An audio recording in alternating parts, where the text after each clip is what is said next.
Hey guys, tonight we slip quietly into a world of stone walls, flickering torchlight, and the gentle rhythmic gurgle of liquid dripping into wooden barrels. You step through a heavy oak door, its iron hinges groaning softly behind you. The air is cool, earthy and thick with the faint scent of malted grain. You're standing inside a medieval monastery brewery, a place where beer was born long before electricity, modern science, or refrigeration even existed. You probably won't survive this, honestly. One wrong step in here and you'd trip over a cask, fall headfirst into a boiling vat of mash, and become a cautionary footnote in brewing history. So before you get comfortable, take a moment to like the video and subscribe, but only if you genuinely enjoy what I do here. And of course, drop your location and local time in the comments. I love seeing where you're all watching from. Now dim the lights, maybe turn on a fan for that soft background hum, and let's ease into tonight's journey together. The room hums softly with life. Torches mounted on thick stone columns cast dancing shadows across long wooden tables covered in copper pots, ladles, and wooden mash paddles. The monks move like clockwork, silent, steady, methodical. You hear the rhythmic creak of wooden gears as one monk turns a large hand-cranked mill, grinding dried barley into fine golden grist. Here's your mainstream historical fact. In medieval Europe, monasteries were among the most advanced and consistent brewers of beer. Long before commercial breweries existed, monks preserved brewing knowledge and elevated it into both a craft and a sacred duty. You watch one monk gently stir a steaming copper kettle filled with thick, porridge-like mash. Another adds firewood beneath the open hearth, carefully managing the heat by feel and instinct. No thermostats here, only years of patient practice. Here's your quirky tidbit. Some monasteries were so serious about brewing that certain monks were appointed full-time cellarers, essentially medieval brewmasters whose sole job was to ensure a steady supply of quality beer for both the brothers and their many guests. Think of them as the original microbrewery hipsters, minus the man buns and ironic t-shirts. Historians still argue whether medieval monastic breweries produced beer purely for sustenance or as a subtle business enterprise that quietly enriched their abbeys. Some monasteries grew quite wealthy from brewing, blurring the line between devotion and commerce. You feel the thick, moist air of the brewery wrap around you like a warm woolen cloak. The stone walls sweat faintly, condensation collecting where hot steam meets cool stone. Everything here is powered by muscle fire and gravity. No electric pumps, no digital timers. The monks work with quiet discipline, blending faith, science, and patience into every batch. One monk, noticing your curious stare, offers a small wooden cup of the finished product. The beer is cloudy, slightly sour, and pleasantly rich, far from the filtered lagers of today, but surprisingly smooth. You sip and realize why this craft became so beloved. This isn't just about brewing. It's about survival, community, and devotion. And over the next few steps, you'll see exactly how these monks mastered the art of beer, one ancient fire-heated hand-stirred batch at a time. Because what happens next, that's where the real medieval brewing magic begins. You follow the monks deeper into the monastery, where the cool stone corridors carry the low echoes of distant chanting. The air smells faintly of yeast-damp straw and the sweet malt that clings to every robe and rough-hewn bench. You realize now, this isn't just a brewery. It's a sacred rhythm woven directly into their daily lives. Here's your mainstream historical fact. Monks brewed beer not simply because they enjoyed it, though let's be honest, they probably did, but because it served both spiritual and practical needs. Brewing was part of their labor, part of their charity, and part of their survival. You slip into the cloistered refectory where the monks share their meals. The plates are simple bread, cheese, some pickled vegetables, but every monk has a wooden cup of beer. It's not a luxury here. It's a staple. The beer isn't particularly strong either, more like a rich, nourishing liquid bread. And here's your quirky tidbit.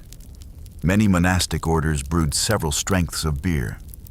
The lighter versions, sometimes called small beer, were consumed daily, even during fasts.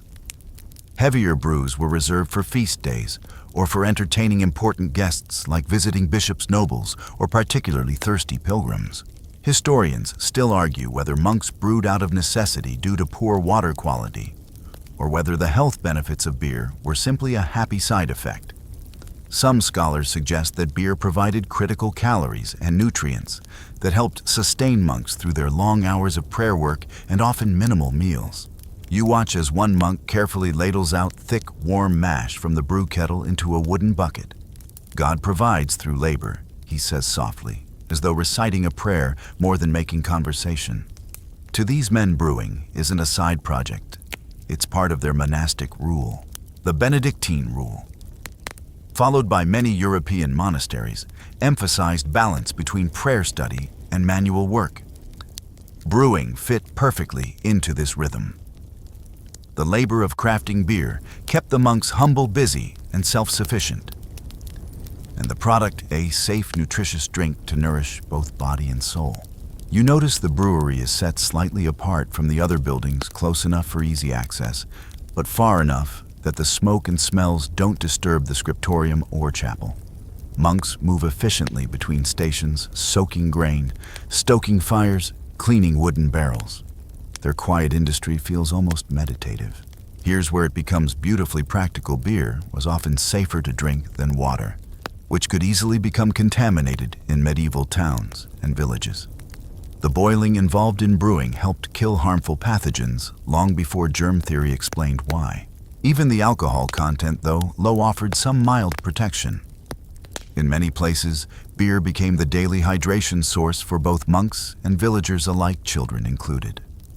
Today you might call it functional hydration. Back then it was just called breakfast.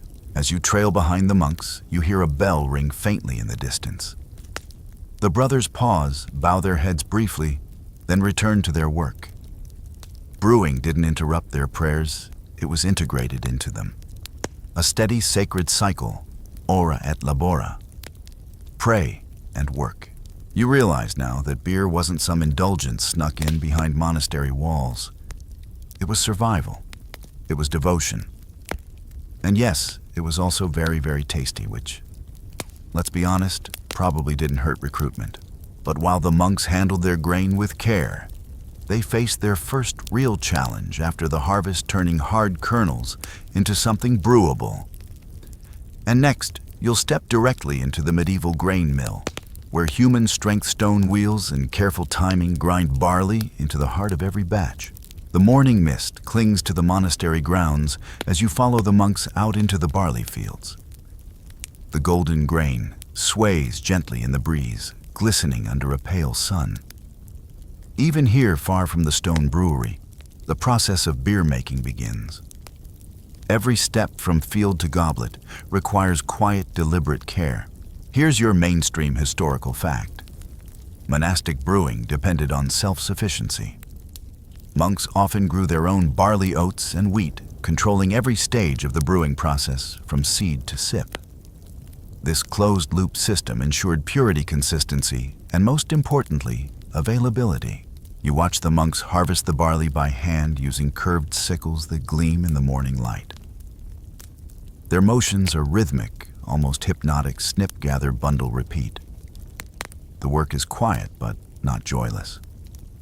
Occasionally, a soft chant drifts from one brother to another, ancient hymns mixing with the rustle of grain. And here's your quirky tidbit.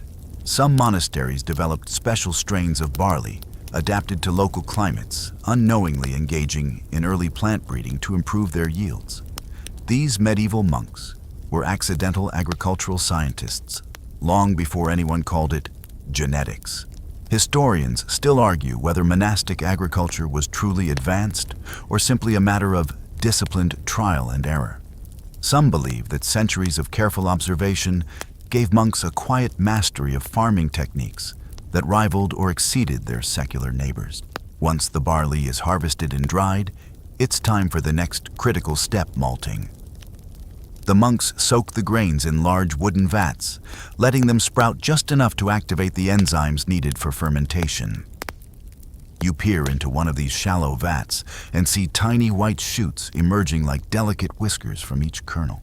Timing is everything. Too much sprouting ruins the grain. Too little leaves it useless. The monks monitor it daily, adjusting water levels and temperature by feel no thermostats, no timers, just experience honed over generations. Once germination is complete, the grains are gently dried over wood-fired kilns. The air is rich with sweet, toasty aromas. You can practically taste the warm malt on your tongue as the kilns hiss softly beneath heavy stone slabs.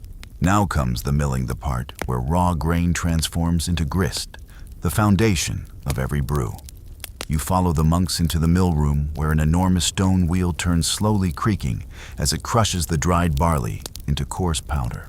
Here's where you witness medieval ingenuity. The mill is powered entirely by muscle, or in larger monasteries, by water wheels fed from nearby streams. The grinding stones are meticulously shaped to produce just the right consistency, fine enough to extract sugars, but coarse enough to allow water to flow freely during mashing. You notice a younger monk adjusting the distance between the millstones with a wooden lever. His face glistens with sweat, but his movements are confident, practiced. Too tight and the flour gums up. Too loose and the sugars stay trapped inside stubborn chunks of husk. Here's your fringe debate. Some scholars argue that medieval monastic milling techniques were remarkably advanced, capable of producing highly consistent grist. Others suggest the process was far rougher than we imagine today, with variable results from batch to batch, depending on weather, manpower, and luck. The freshly ground grist is gathered into large linen sacks and carried back into the brewery. The air is thick with malt dust, sweet, earthy, almost comforting.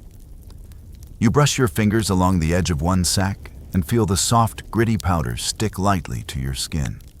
This is where beer is born, not in the kettle, but here in the patient crushing of seed into flour.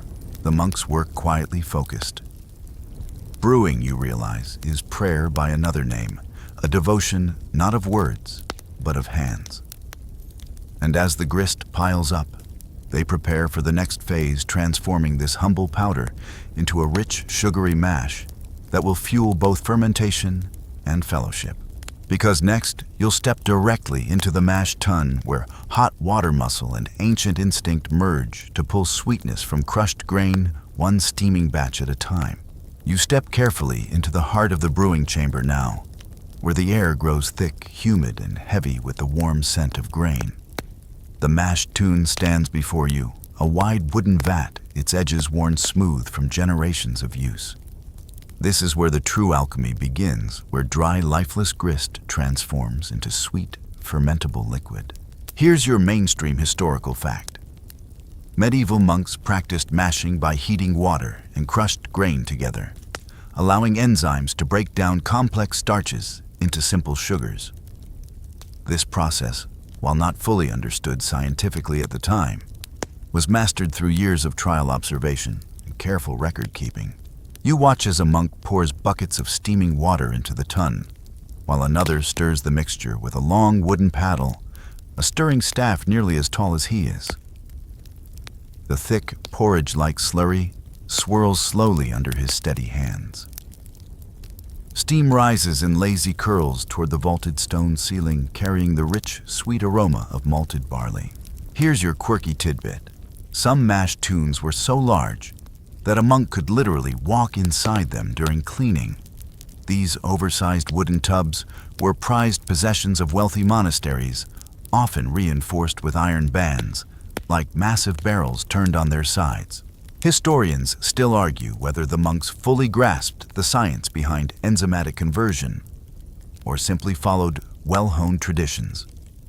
Some suggest that their brewing manuals, written in cryptic Latin, contained detailed observations that closely mirror modern brewing knowledge, minus the chemistry jargon. The monks worked together like gears in a human machine. One checks the mash's consistency by dipping his fingers into the warm mixture, rubbing it thoughtfully between his fingertips.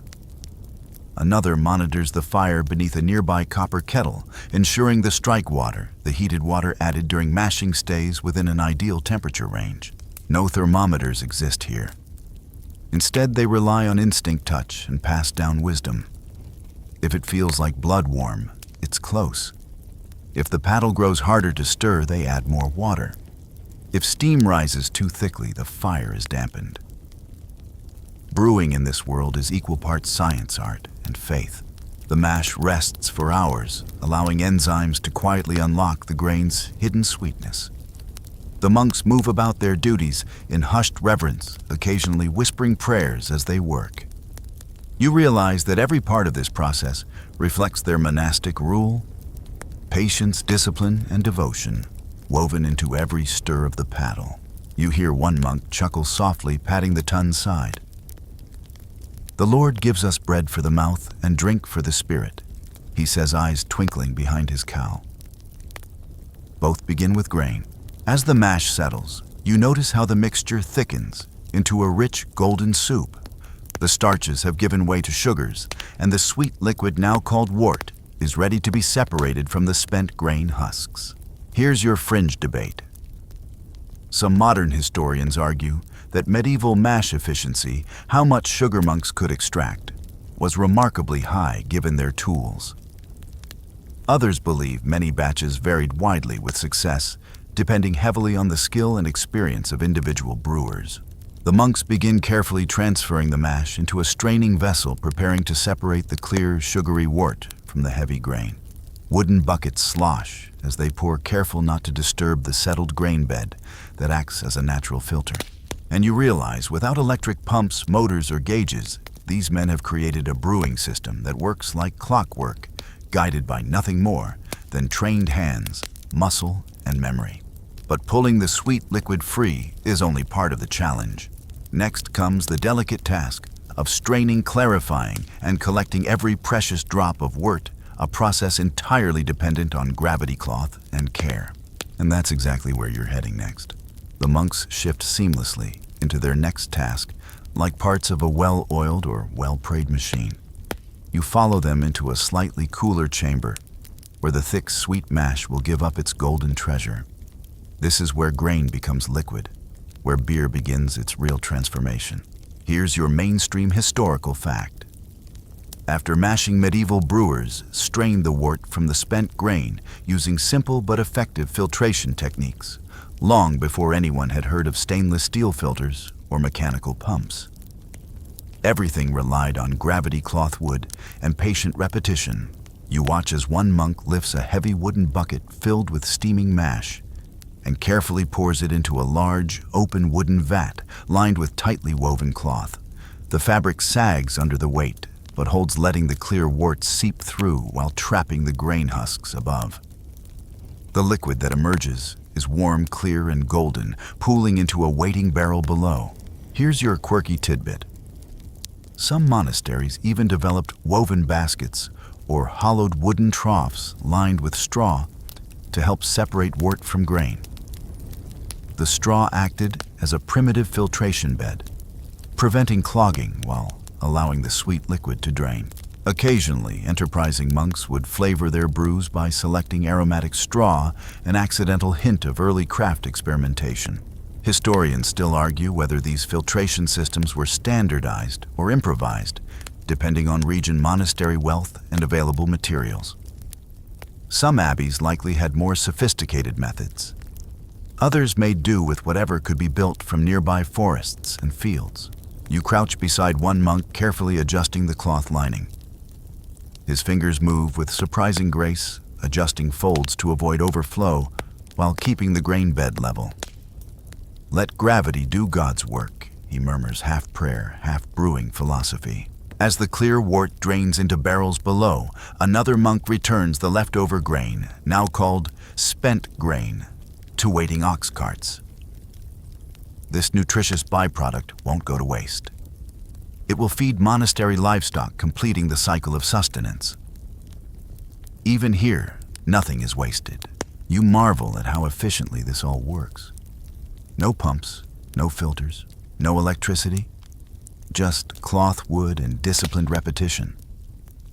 It's almost elegant in its simplicity. Here's where you notice something easy to overlook: the pacing. The monks don't rush. Each step unfolds at a deliberate, almost meditative speed. Brewing isn't squeezed between meetings or tasks, it is the task. This beer is as much a product of their patience as it is of their grain. The sweet wort collected below will soon be transferred to the boiling kettles, where monks will face one of the most challenging and dangerous parts of their work: applying heat without modern controls. You hear them already preparing fresh bundles of firewood, stacking them neatly beside wide copper kettles that gleam under torchlight. Open flames will soon lick the heavy pots as gallons of sweet liquid are boiled to purify concentrate and prepare the wort for fermentation. Here's your fringe debate. Some modern brewers argue that these gravity-powered methods allowed for a gentler wort collection, potentially minimizing harsh tannins and creating smoother beer. Others argue that without temperature controls, batch variability was likely significant from one brew to the next. You feel the shift in the room as preparations for boiling begin. The monks check the kettle seams, arrange their wooden paddles, and test the fires. One strikes a flint against iron, and the first bright spark leaps into dry kindling, signaling the start of the next crucial step. Because now the liquid bread must be cooked, clarified, and preserved, all under the careful eye of monks who have mastered the art of boiling wort without the safety nets of modern brewing. And that's exactly where you'll go next. The fire crackles and flares, licking the copper kettle as the sweet wort begins to bubble. You step closer, feeling a wave of moist, sticky heat rising from the open pot. This is where the monks must walk the delicate line between purification and disaster, boiling the wort evenly without scorching it all while managing roaring flames by hand. Here's your mainstream historical fact. Boiling was critical in medieval brewing. It sterilized the wort, killed wild bacteria, concentrated sugars, and prepared the liquid for hops or other bittering agents. But without modern controls, monks had to monitor temperature using nothing but sight, smell, and intuition. You watch as one monk stokes the fire, while another uses a long-handled skimmer to remove thick foam gathering on the surface, the scum of proteins and impurities rising with the heat. Skimming isn't just for clarity. It's also a quiet form of quality control, removing unwanted elements that could taint the flavor or stability of the beer. Here's your quirky tidbit. Some brewing records mention adding eggshells or crushed oyster shells during the boil to help clarify the wort, further early versions of fining agents that would settle out unwanted particles. Monks were nothing if not resourceful. Historians still argue whether these clarifying techniques were widely used or simply local innovations passed down within certain abbeys. Some suggest that the most successful monasteries guarded these secrets like holy relics, sharing them only with trusted brethren. The kettle bubbles gently now, the monks carefully balancing wood placement, airflow, and flame height. You can feel the art of it, how closely they watch the shimmer of the surface, listening to the subtle change in the bubbling rhythm. One monk leans in and nods to his brother. The boil sings sweetly today, he says, as though describing a choir rather than boiling malt. His face glistens from the radiant heat, but his voice remains calm. The air grows thick with sweet caramelized aromas as the wort reduces slightly. Every molecule that evaporates carries off unwanted volatile compounds, leaving behind concentrated sugars and richer flavors that will feed the fermentation to come. Here's where you realize how dangerous this step can be. With no thermostats or pressure valves, one misplaced log could spike the temperature, causing scorching that would ruin the entire batch. Worse, kettles sometimes cracked or even boiled over, turning an act of devotion into a flash of disaster. You see a younger monk standing nearby, watching nervously, sweat beading on his forehead. He's still learning the delicate dance of fire liquid and patience. The older monk claps him gently on the shoulder. "You don't command the boil," he says with a grin. "You court it." Here's your fringe debate. Modern brewing historians debate whether medieval monks' open fire methods introduced more variability or unique complexities that modern brewers struggle to replicate. Some modern craft brewers attempt open-fire boils today, chasing that same unpredictable rich caramelization the monks once achieved. You notice how every step leads naturally into the next. The skimming monk gently lowers a bag of dried herbs into the boiling pot. Not hops yet, but a blend of herbs, spices, and local botanicals that serve to flavor, preserve, and balance the sweetness of the beer. The boil continues as the monks chant softly nearby. The brew is nearly ready for the next chapter of its life, cooling and fermentation. But for now, the wort bubbles peacefully under their watchful eyes, purified by fire thickened with care. Because next you'll witness how these monks, long before refrigeration or pasteurization, cooled their boiling wort and summoned invisible allies from the air itself to breathe life into beer. The roaring fires finally die down. The monks step back, wiping sweat from their brows, their faces flushed from hours of careful tending. The boiling is done, but the wort is still dangerously hot. Too hot for fermentation, too hot for anything alive to thrive. Now comes one of the most delicate challenges, cooling the wort without electricity fans or fancy modern heat exchangers. Here's your mainstream historical fact. In medieval monasteries, brewers cooled the wort by transferring it into shallow, wide cooling vessels, often large wooden or stone basins called cool ships. These maximize surface area, allowing heat to dissipate naturally into the cool monastery air. You follow the monks as they ladle steaming wort into the wide-open vats. The thick amber liquid spreads out in thin layers, steam billowing upward in swirling white clouds. The air grows muggy and sweet like a damp bakery left open to the dawn air. Here's your quirky tidbit. Some monasteries built their cooling rooms with high-vaulted ceilings and strategically placed windows to encourage natural drafts that would help wick away the heat. On cool nights, monks would even leave shutters wide open, allowing cold mountain air to assist in cooling and occasionally invite a few curious bats in for company. Historians still argue whether these open-air methods were entirely intentional or simply the best option available given medieval technology. Some suggest the monks stumbled into surprisingly effective cooling designs that modern breweries would later echo in their own equipment. You watch as several monks stand by, watching the clouds of steam rise like silent prayers offered skyward. Their faces are calm but alert. If cooled too slowly, the wort risks bacterial infection.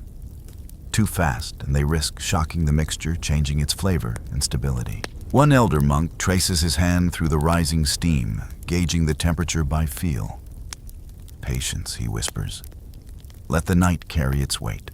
You notice how the brewery itself helps in subtle ways. Thick stone walls retain the day's coolness, while small vents near the ceiling allow hot air to escape.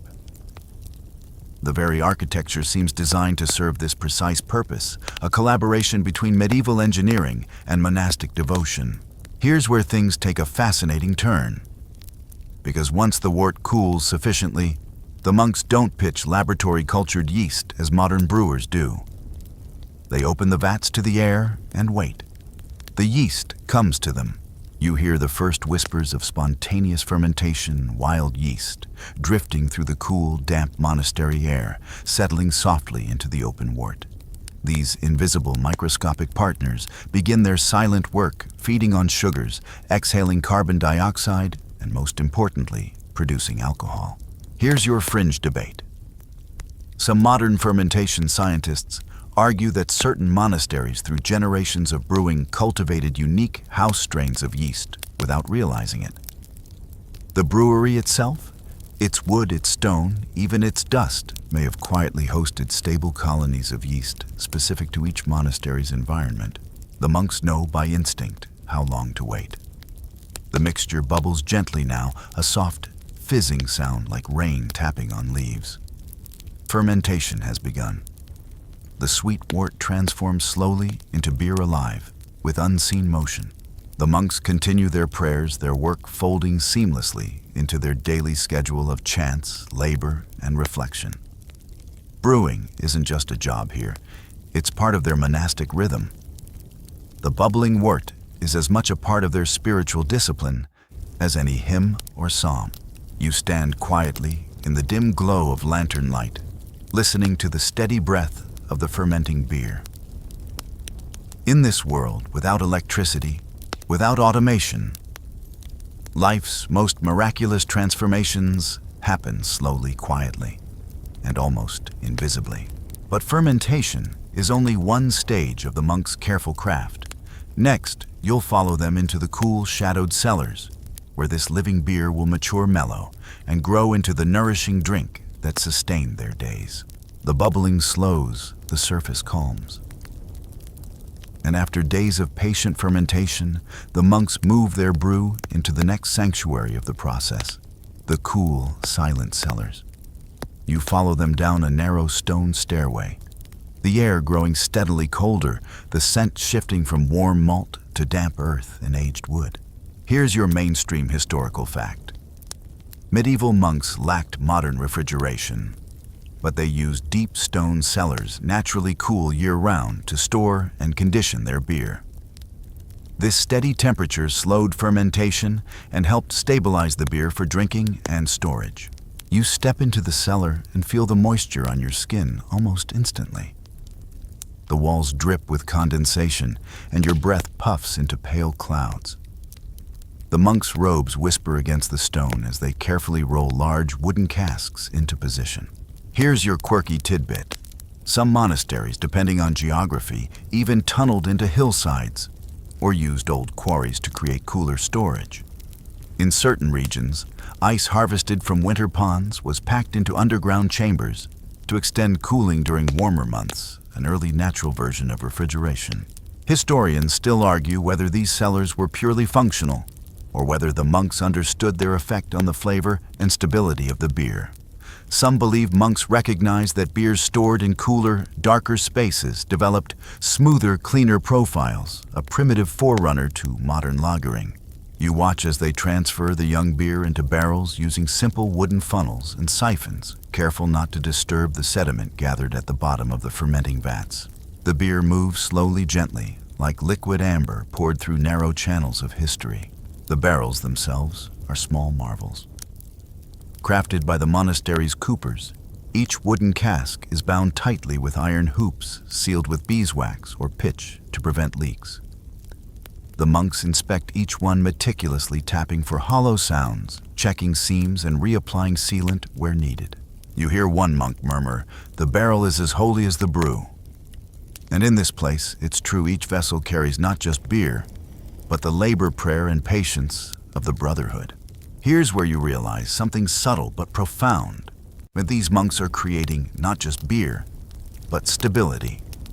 In a world often ruled by famine, war, and plague, this carefully brewed, properly stored beverage offered reliable nutrition, safe hydration, and small comfort even when the world above grew harsh. Some barrels will rest here for weeks, others for months, depending on the season and the beer's intended purpose. Everyday table beer moves quickly. Heavier brews destined for guests, celebrations, or long travels may age longer, mellowing with time. Here's your fringe debate. Some modern brewing scholars suggest that medieval aging techniques may have unintentionally developed mild sour or wild notes, especially before the widespread dominance of hops. Others argue that monks became adept at stabilizing their beer to avoid spoilage, achieving remarkable consistency for their time. You run your fingers across the rough staves of one barrel, cool and damp beneath your touch.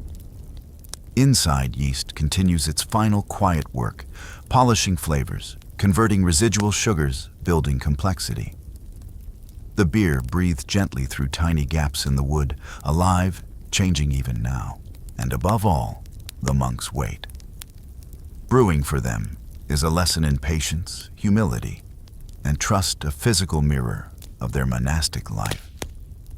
They labor where they can, pray where they cannot, and accept what comes from their hands with gratitude. Soon these barrels will be tapped, poured, and served first to the monks themselves, then to travelers, pilgrims, and the occasional noble visitor who finds comfort behind the monastery walls. But before the beer reaches any lips, it must pass one final test, the daily ritual of balance between work, prayer, and drink.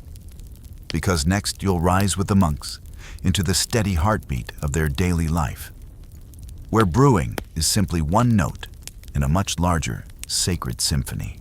Morning breaks over the monastery, bathing its stone walls in a pale golden light. The bells toll softly, echoing across the cloisters as the monks rise from their simple wooden beds. Today, like every day, follows a rhythm older than any individual brother, a life governed by prayer, labor, and quiet moderation. And yes, beer. Here's your mainstream historical fact. Medieval monks incorporated beer into their daily lives, not as indulgence, but as sustenance. Brewed at lower strengths for everyday consumption, beer provided safe hydration and much-needed calories for men who often fasted and worked for long hours. You watch as the brothers gather in the refectory for their morning meal. The table is set with bread, cheese, dried fruits, and a simple earthenware mug of beer at every place. This isn't the strong ale reserved for feast days. It's mild, nourishing, and perfectly suited for starting another day of devotion and labor. Here's your quirky tidbit. Some monasteries brewed specific batches of small beer with such low alcohol content that even children and the elderly could drink it safely. One humorous nickname for these ultra-light brews was nun's beer, since even the most devout could sip without guilt. Historians still argue whether the monks were truly temperate or simply pragmatic. After all, beer offered a reliable food source that required no cooking, stored well, and provided vital hydration. In many monasteries, monks could consume several liters of beer daily without compromising their religious duties. You observe how seamlessly beer fits into the monastic routine. After morning prayers, the brothers split into work teams, some tending the gardens, others copying manuscripts, and of course several returning to the brewery to oversee the next batch. The steady, repetitive tasks mirror their chant's deliberate, unhurried devotional. One monk gently taps a fresh barrel in the cool cellar. The beer flows into a wooden pitcher, its cloudy golden hue catching the flicker of lamplight. He tastes a small sip, nods, and whispers, "Balanced. Clean. The Lord's provision."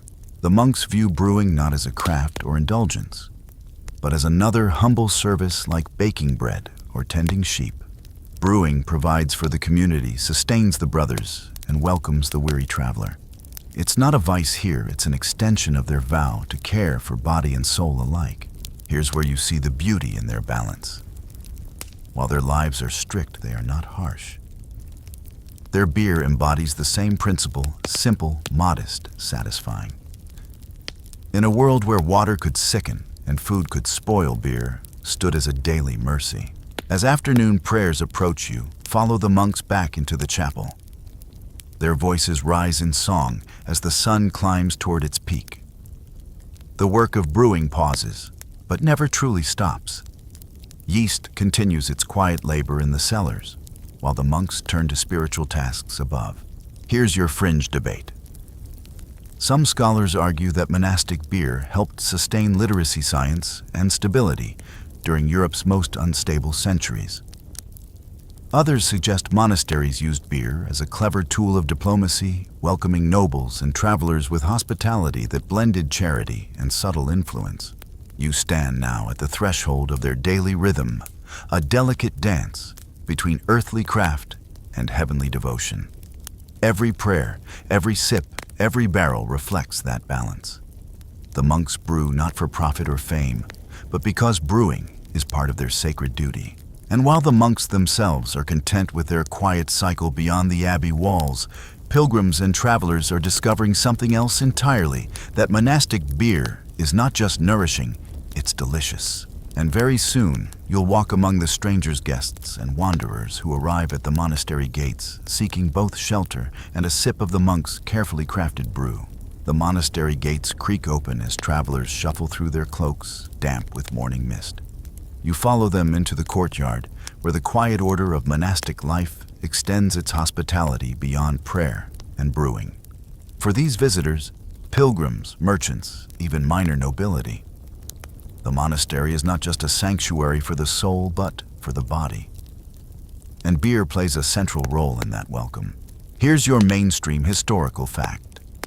Medieval monasteries were not closed fortresses.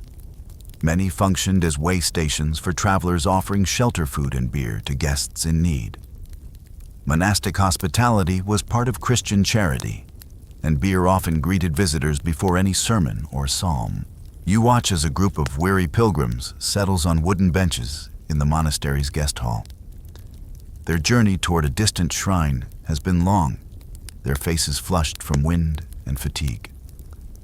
A monk arrives carrying a tray of earthen mugs, the amber beer sloshing gently inside.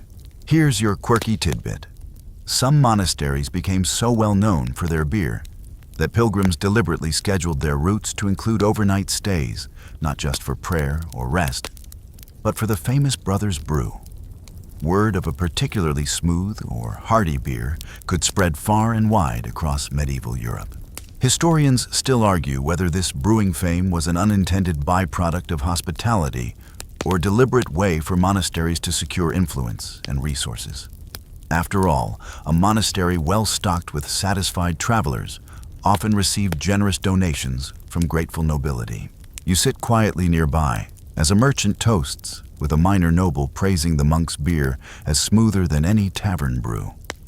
The monks accept the compliments with gentle nods, though you sense they take greater pride in their discipline than their fame. The beer offered to guests is slightly stronger than the monk's daily small beer, not so strong as to invite drunkenness, but richer, fuller-bodied, meant to warm tired bones and nourish travelers who may have faced days of meager rations on the road. Here's where the balance shows itself again. The monks never allow beer to become vice or indulgence. Even their finest brews serve a purpose to comfort the traveler, to uphold hospitality, and to reflect the monastery's devotion to service. You notice a group of monks gently inspecting barrels in the guest house cellar, ensuring the beer served remains fresh and well-aged. They tap small amounts into wooden cups, taste, nod, and adjust storage as needed, monks as both hosts and quality control experts. Here's your fringe debate. Some historians argue that monastic beer functioned as an early form of diplomatic soft power. Kings, bishops, and wealthy pilgrims often left generous gifts after being served well-brewed beer. These relationships sometimes protected monasteries during political upheaval or secured favorable trade agreements. As the evening bells toll, the travelers retire to their simple cots, their bellies full, and their spirits lifted. The monks, meanwhile, return to prayer, their service never pausing for long. Brewing here isn't simply production, it's stewardship, sustaining both community and strangers. You watch the last torch flicker low as the monastery settles into its night rhythm. In the cellars below, beer rests quietly in its barrels. The fires in the brewhouse have cooled. The yeast sleeps, and yet the quiet promise of another batch still lingers in the air. Tomorrow, new pilgrims will arrive. The monks will rise again to their prayers and their kettles, and their brew, humble, steady, ancient, will continue its quiet service, just as it has for generations. But outside these stone walls, word of the monks' brewing mastery is spreading. And soon debates will begin that echo all the way into modern times, just how advanced and how influential was medieval monastic brewing. And that's exactly where you'll go next. As dawn breaks over the monastery once again, you feel the weight of centuries pressing gently on your shoulders. The monks continue their rhythmic brewing and quiet hospitality. But beyond these stone walls, scholars and historians have begun whispering arguments that ripple all the way into our own time. Because while the monks saw brewing as devotion, others now debate whether these quiet craftsmen were in fact early brewing pioneers. Here's your mainstream historical fact. Medieval monastic breweries preserved brewing techniques that would eventually influence modern European beer styles. From their record-keeping to their innovations in fermentation, storage, and ingredient selection, monks left an enduring fingerprint on brewing history. You wander through the monastery's scriptorium now, where monks sit beneath tall arched windows, carefully copying brewing manuals into thick parchment tomes. Recipes, proportions, herbal blends, even notes on fermentation temperatures are inked in elegant Latin script. Some of these manuscripts will survive for centuries. Here's your quirky tidbit. In certain monasteries, brewing logs included not just recipes, but meteorological notes recording weather patterns that might affect fermentation or cooling. They may not have known microbiology, but they paid attention to every environmental detail, refining their craft over generations. Historians still argue whether monastic brewing was purely empirical, or whether monks understood some version of fermentation science before it was formalized. Some suggest they developed crude but effective ways of managing yeast, transferring dregs from one batch to the next, preserving stable brewing cultures, even if they didn't know what yeast was. You watch one monk inspect a fresh fermentation vat. He skims the bubbling surface, watches the activity, and murmurs, "The brew lives well today." No microscope, no lab coat, just trained eyes and inherited wisdom. And here's where the debates sharpen. Some modern brewing historians credit medieval monks with developing proto-lagering techniques, storing beer in cool cellars long before refrigeration, yielding cleaner, smoother profiles that may have helped shape later German and Belgian beer traditions. Others argue that true lager brewing required specific yeast strains discovered much later. Still others suggest the monks' herbal additions from hops to heather, myrtle, and wildflowers reflect early experimentation that laid the groundwork for diverse European beer styles. The quiet trial and error behind monastery walls might have sparked innovations that shaped global brewing for centuries. You walk with one elder monk as he shows you a small herb garden just beyond the cloister walls. Hops for preservation, juniper for sharpness, heather for sweetness. His finger brushes each plant with care. The ingredients may be humble, but their combinations create an astonishing range of flavors. Here's your fringe debate. Some scholars propose that monasteries functioned as proto-laboratories, places where religious devotion provided the time, resources, and curiosity to explore natural sciences, including fermentation, long before formal chemistry existed. Others caution against overstating their scientific role, emphasizing faith and discipline over conscious experimentation. Regardless of where you stand, one truth becomes clear as you watch the monks work. They achieved remarkable consistency without the benefit of understanding microbial life, precise measurements, or modern equipment. And even more remarkable, their methods endured. Many of the brewing principles practiced here still echo in modern craft breweries: careful ingredient selection, sanitation, controlled fermentation, aging, and balance. You glance back toward the brewhouse one last time. The monks move steadily, faithfully. They don't argue over brewing theory. They live it one wooden cask, one careful stir, one patient prayer at a time. And soon, you'll follow how that living tradition didn't end with the Middle Ages. Because long after many monasteries fell silent, their brewing wisdom quietly survived, eventually rising again in modern craft breweries that proudly call themselves heirs to the monastic brewing legacy. The centuries shift around you like a soft breeze. The monastery walls remain, but time presses forward. As kingdoms rise and fall, as plagues sweep through villages, as merchants and armies cross the continent, the monks continue their quiet work, and their beer continues to flow. But something new stirs now, an awakening outside these cloistered walls. Here's your mainstream historical fact. Long after medieval monasteries perfected their brewing craft, their techniques survived the turmoil of European history, influencing both secular brewers and the eventual explosion of commercial brewing across the continent. You walk now through a bustling 17th century market town. Brewers' guilds have formed, some directly descended from monks trained in the art. Secular breweries pop up beside monasteries. Recipes once guarded by cloisters find their way into public life, adapted, expanded, and in some cases, industrialized. Here's your quirky tidbit. Some monasteries license their brewing techniques to secular brewers. while others found themselves in friendly rivalries with nearby taverns. Certain abbeys even negotiated brewing charters, allowing them to sell beer to local markets, often becoming surprisingly wealthy in the process. Historians still argue whether these arrangements were examples of shrewd economic strategy or simply a practical evolution of the monks' charitable mission. Did they seek profit, or simply see brewing as another way to serve both God and man? You watch a merchant haggle over barrels of beer labeled proudly with a monastery's name. Even nobles begin purchasing entire shipments of monastic ale for feasts and celebrations. The reputation for quality is undeniable. Monk brewed becomes synonymous with consistency and purity. Meanwhile, inside the monasteries, the process remains almost unchanged.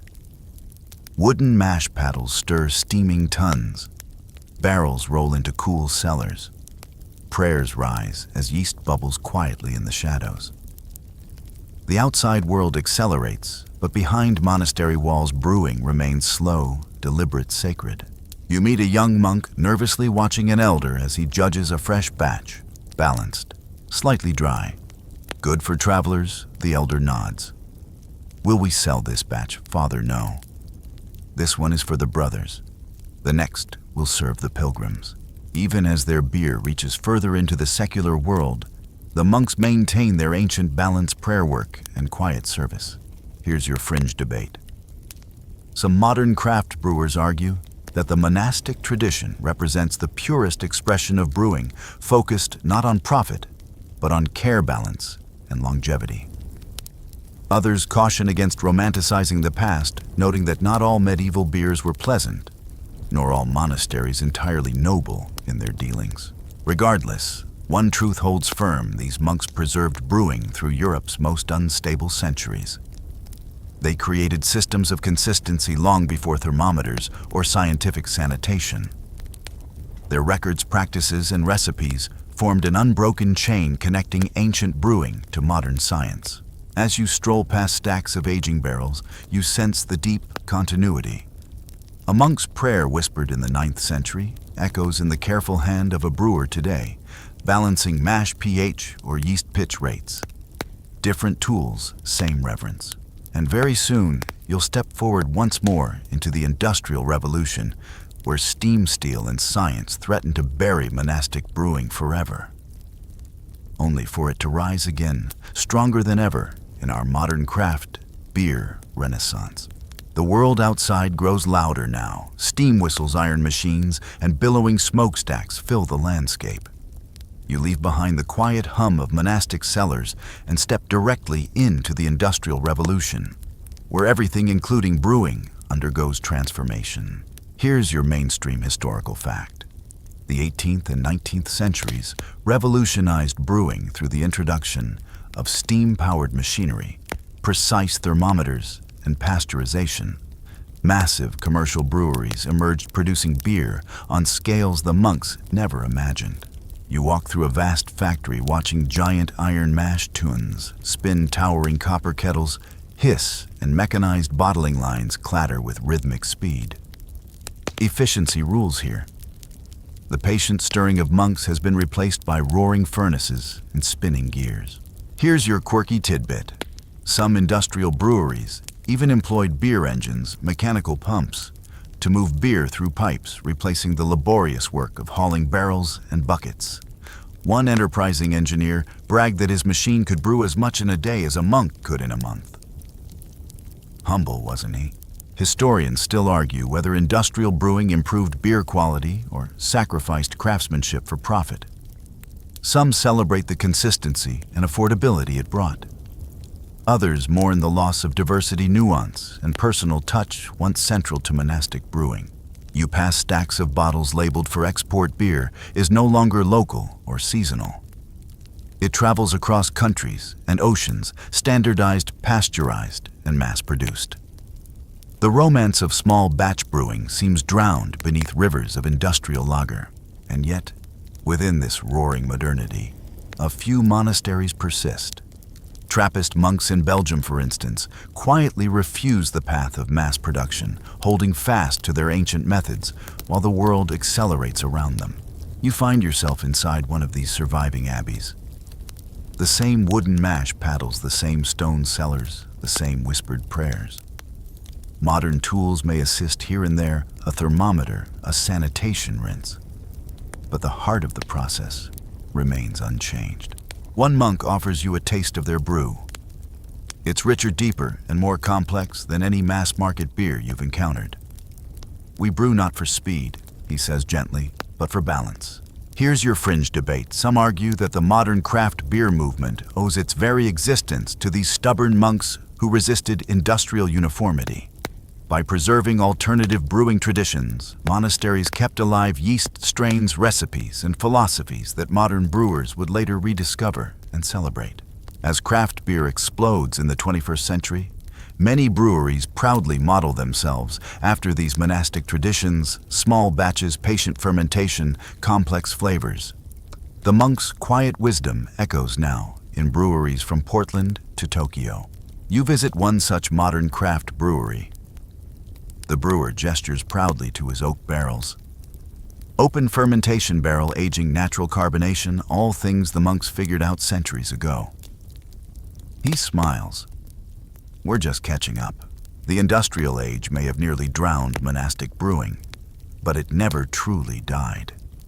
Instead, it adapted, endured, and ultimately re-emerged as the world rediscovered its value, not just as a product, but as a philosophy of patience, care, and devotion. And now, as you approach the final steps of this journey, you'll witness how the monk's humble brewing tradition didn't just survive. It evolved into a global symbol of balance between ancient craft and modern passion. You stand now at the crossroads of history and revival, where medieval echoes ring softly beneath the gleam of modern stainless steel. The monk's brewing legacy has traveled not just across centuries, but across continents, taking root in unexpected corners of the world. Here's your mainstream historical fact. Today, authentic Trappist breweries continue operating under strict monastic guidelines. Only a small number of monasteries, primarily in Belgium, the Netherlands, and a few newer sites worldwide, are permitted to label their beer as authentic Trappist product. You step into one of these modern abbeys. The machinery is newer digital thermometers, sanitary tubing, gleaming fermentation tanks, but the soul of the brewery remains utterly familiar. The monks still rise early for prayer, still stir their mash with practiced patience, still taste each batch as both craft and devotion. Here's your quirky tidbit. The official Trappist Beer Association requires that brewing profits be used solely to support the monastery charitable works or community service. If the monastery ever produces more profit than it needs, the extra must be donated beer as both commerce and compassion. Historians still argue whether this balance between tradition and innovation represents continuity or reinvention. Are today's Trappist beers the pure descendants of medieval brewing, or carefully curated modern adaptations wrapped in ancient robes? Some say both. You watch as a monk gently inspects yeast cultures stored like precious relics. These yeast strains, some isolated and propagated for generations, are living descendants of wild fermentations that once drifted into open vats in medieval abbeys. The monks protect them like sacred family members. You glance at their recipe books. While now aided by modern brewing science, many retain ratios and schedules that echo their medieval ancestors: long boils, careful hopping, natural carbonation, and slow maturation in cool, dark cellars. Here's where the revival blooms beyond monastery walls. Modern craft brewers, inspired by monastic discipline, have adopted many of the same principles: small batches, open fermentation, barrel aging, and reverence for process over speed. You visit a craft brewery on another continent, thousands of miles from Europe, where the head brewer grins proudly. We don't just make beer, we make time visible. He nods toward oak barrels quietly aging in the cool back room. The monks taught us that. You can't rush flavor. You can only care for it. Here's your fringe debate. Some cultural historians argue that monastic brewing reflects humanity's broader hunger for balance in an increasingly chaotic, rushed world. The monks' patient, humble pace feels strangely radical now, a counterweight to mass production and instant gratification. You realize the monks never saw brewing as separate from their prayers, their discipline, or their duty. Every stir of the mash paddle was a meditation. Every carefully cooled wort was a lesson in humility. Every pint served was an act of hospitality. In this, modern brewers, both religious and secular, have found their deepest inspiration, the art of devotion, through craft. Whether brewing in abbeys or in bustling cities, the monk's quiet wisdom lives on. And now, as you reach the final steps of this long, foamy golden road, you'll see how the monk's ancient, electricity-free techniques still cast ripples into the future, not just as historical curiosities, but as living, breathing lessons in patience, purpose, and the pursuit of something beautiful. You take one final slow walk through the monastery's quiet brew house. The fires have long cooled for the day, but the warm, nutty scent of malt still lingers in the thick stone air. A few monks tidy their tools, wipe down wooden paddles, and secure the barrels for their next long sleep in the cellar below.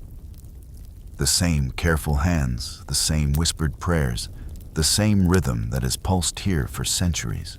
Here's your mainstream historical fact. Medieval monastic brewing not only preserved techniques during times of war, famine, and plague, it laid the foundation for brewing as we know it today.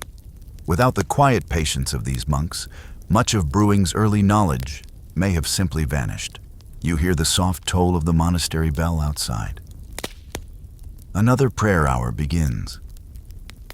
The monks cross the cloister, their sandals whispering against the stone, leaving behind the tools of the brew house to offer chants that rise gently into the rafters. The beer continues fermenting in the cellars, without them obedient to time, gravity, and yeast. Here's your quirky tidbit. In some modern Trappist breweries, monks still limit how many hours they spend brewing each day to avoid allowing worldly success to interfere with their spiritual focus. For them, beer remains a vocation, not a business. Historians still argue whether monastic brewing was intentionally scientific or simply refined by faithful repetition. Some say the monks practiced empirical trial and error that resembles modern research, while others see it as pure spiritual discipline wrapped around practical necessity. But you've seen enough now to understand the truth lies somewhere between both. This beer was never just liquid bread. It was prayer in motion, labor given as devotion, discipline expressed in every cooled kettle, every hand-shaped cask, every sip of honey-colored ale. Modern breweries may hum with electric pumps, computerized temperature controls, and stainless steel tanks, but many still borrow quietly from these ancient practices. Open fermenters, wild yeast experiments, barrel aging rooms, echoes of abbey brew houses still breathe in the heart of modern craft brewing. You sip one last sample of the monk's work. Smooth, balanced, quietly complex. It tastes like history distilled, a drinkable thread, connecting you directly to hands long gone, but never fully silent. Here's your fringe debate. Some philosophers argue that monastic brewing stands as a timeless metaphor for living itself, patient, deliberate, humble, and attentive to unseen forces. We do our part, we watch carefully, and we trust that time and care will do the rest. You feel the hush of evening settle across the monastery now. The fires fade, the chants soften, and the beer sleeps peacefully below. And you know, in this tiny, ancient place, that the world's first true craft brewers still work quietly, faithfully, one batch at a time. And now, let's ease into the stillness together. The soft hush of the monastery wraps around you, now like a woolen cloak warmed by time. The clang of kettles, the hum of fermentation, the laughter of pilgrims, all of it slowly dissolves into the stone walls, leaving only a deep, gentle quiet. You breathe slowly, feeling the cool air of the cellar still heavy with the faint scent of yeast and wood. The monks have retired to their beds, their prayers still lingering faintly in the air, like echoes from centuries past. Even the barrels resting in their orderly rows seem to breathe in rhythm with the night. The gentle pulse of patience, of steady hands, of quiet devotion lulls the brewery into slumber. There's no rush here, no urgency. Only trust in time, in rhythm, in the quiet work of unseen forces. You feel your heartbeat mirror that steady pulse, slowing, relaxing. The world outside, loud, fast, bright, feels distant now, replaced by the calm breath of stone walls and sleeping casks. The monk's simple wisdom settles over you. Do your work, offer your care, and trust that the rest will unfold as it should, slowly, gently, beautifully. Sleep comes easily here. Like the beer, you're being carried by unseen hands, guided by patient forces far older than any machine or clock. The fire grows dim. The cellar grows cool. The night deepens. And you drift softly into sleep. Sweet dreams.